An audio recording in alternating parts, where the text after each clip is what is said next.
Welcome back, poker players. Thanks for joining me today. I wanted to share one of the most memorable hands I saw while watching the Game of Gold for my poker tarot research. In the 104 hands that I analyzed from Game of Gold, I did find that the most transformative and luckiest cards showed up in almost twice as many hands as they should, according to the straight odds. Any 5 specific cards can be expected to show up in approximately 33% of heads-up hands. However, these 5 cards that I chose showed up 56.73% of the time. Of course, 104 hands isn't that much, so definitely stay tuned for future updates. I will be analyzing many more hands, especially with your support of my channel. So if you have not seen the Game of Gold, it is a survivor style contest which puts professional poker players on teams, and they work their way up a bracket of competitions to see who qualifies for the final table, and then they each compete individually for the ultimate prize. So at this point in this hand that we are looking at here, it is Maria Ho versus Charlie Carrel. And Maria, it's their first hand. Maria looks down and she finds the Queen, of Assertiveness and the 4 of Assistance. Still getting used to holding these for the camera. Talk more about these in a minute, but assertiveness and assistance. And what does she do? First and foremost, she asserts herself. She raises. She is in the small blind and she min raises to 40,000 to Charlie, who looks down at the King of Loyalty and the Queen of Decisiveness, also known as the Rachel Queen, one of my favorite card for obvious reasons. One of my favorite cards, I try to say my ego isn't that big. Excuse me. Okay. So Charlie looks down at Loyalty and Decisiveness, and he decisively re-raises to try to find out if Maria wants to be loyal to her hand. How do I know this? Because he says so after she calls him. Nice hand. Nice hand. You thought just the first one was going to 3-bet, see what I'm made of? I was just going to take advantage and just set the tone. When she calls him, he immediately starts kind of making comments that he's trying to make it seem like he's not that decisive about whether or not he wants to be loyal to his hand, and thinks that she might be ahead of him. But all of this really is just another form of assistance for Maria. So we get the flop. What do we get very first and foremost? A queen. Intuition. Oops. Oh, baby. Good start. Charlie running pure today. Oh, come on. I mean, really? All the world loves a lover. Very seductive card, as you will hear me say. Beautiful, seductive. They now both have a pair of queens, but poor Maria is far, far behind because she has a 4 for her kicker. The next card is Good Luck. Wonders never cease. Yeah, the odds are pretty low of the first hand between these two players being a cooler.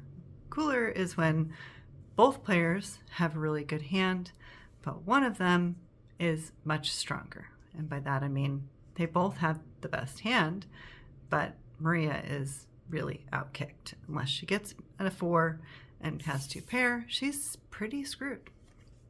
Next we get the 5 of desire. Every rose certainly has a thorn in this situation. She was just given a gift, but it hurts. That is literally what the 5 of spades is about.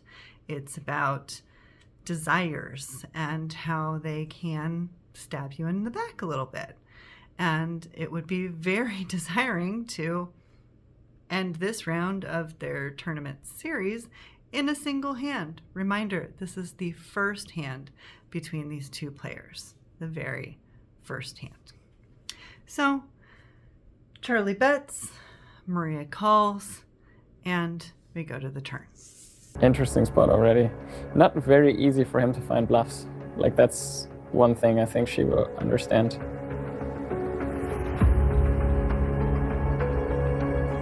And the turn is support, prosperity, the 6 of diamonds.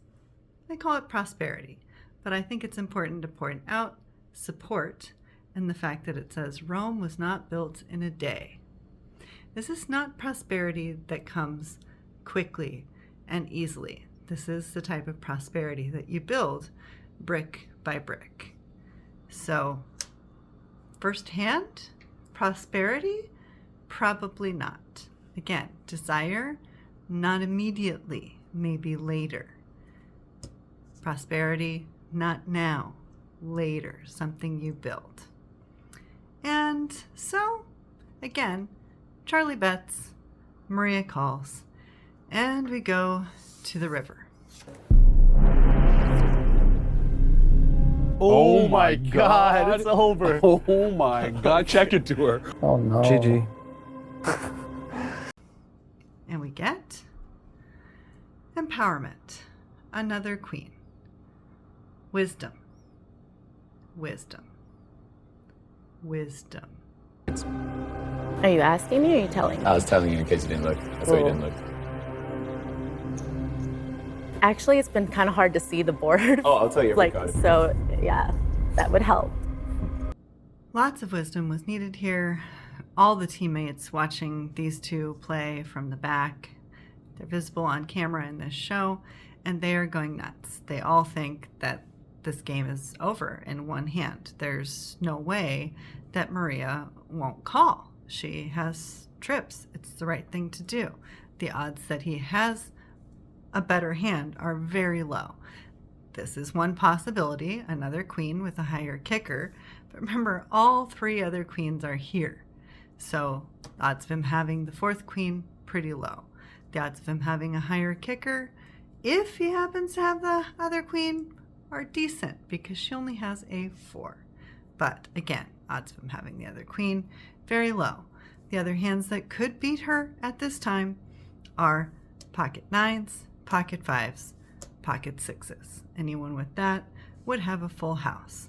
But that is a total, a very, very few hands that could beat her queen and her 4. So the Queen of Empowerment comes out on the river. The teammates are debating. Charlie's teammates want him to check and hope that Maria will put herself all in so he can call. But again, he has the King of Loyalty. And did you notice how it says might makes right? All in. He just shoved. He just open shoved. That's actually nasty. So he's thinking she doesn't have a draw, she has a 9 or even a queen. Oh, this is so sick.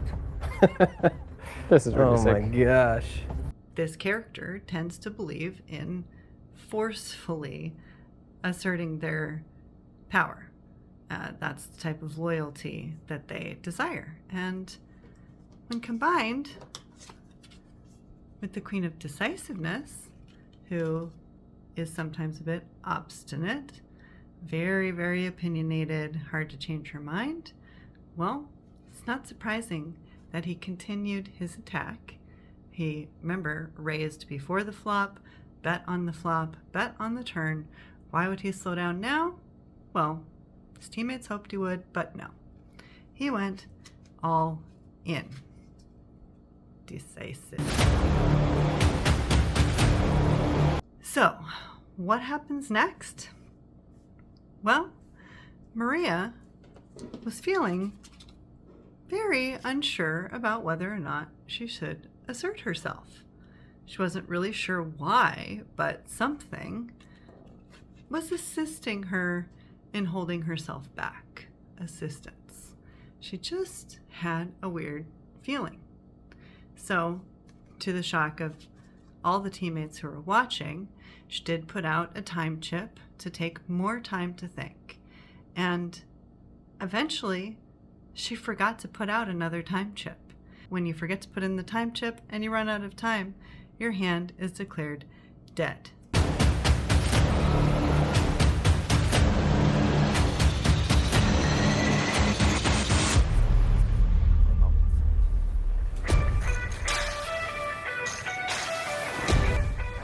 Holy Oh my gosh! Oh my god, this is the best 30 seconds timing ever. Oh my god, no. She didn't know, and then I forced her to fold. Oh That might have costed the match. That sucks. Well, Charlie, I'll tell you two things. One, I forgot that I had to throw my. It might have been a good thing, you know, because It's a bad thing I for was one gonna of us. call. Yeah, You were gonna call? I was probably gonna call, but I was gonna just take another 30 seconds. Yeah. But I forgot that I had to throw in the coins. I forgot you know? as well. Something assisted her from getting in her own way. She wasn't impulsive. She didn't try to make the decision by herself. Well, she did, but in the end, it was made for her, and her hand was folded, and it assisted her in continuing to move towards prosperity. It was extremely lucky that she forgot to put in the time chip. If she hadn't forgot to put in the time chip, she would have been out of the tournament. Instead, the wisdom of taking the time to think made virtue its own reward. She was empowered because she messed up. She messed up in a way that helped her. And so, to recap, the girl, holding assertiveness and assistance, asserted herself pre-flop and assisted herself in learning enough about what her opponent held to be nervous about everything that happened afterwards. Her opponent decisively raised and was loyal to his hand in order to test her loyalty to her hand. And his decisiveness and loyalty when he bet on the flop and on the turn and went all in on the river sparked her intuition and brought her very good luck. If she had given in to her desire to have everything over in one hand, she would have not been able to build her empire, because Rome is not built in a day, it is built brick by brick. And because she knew these things, was wise, and knew that virtue is its own reward, she survived and actually went on to do very well. Because she was wise and saw all of this intuitively, she survived. She did not lose the first hand against Charlie. So, that's what I have for you today. If you enjoyed this memorable hands fortune-telling poker analysis, please leave me a comment. Let me know if you want to see another hand from the Game of Gold or somewhere else. I am going to be continuously analyzing hands and keeping statistics, and I will share more with you as soon as I can. Thanks again for watching. Have a great day, and have fun playing Texas Hold'em.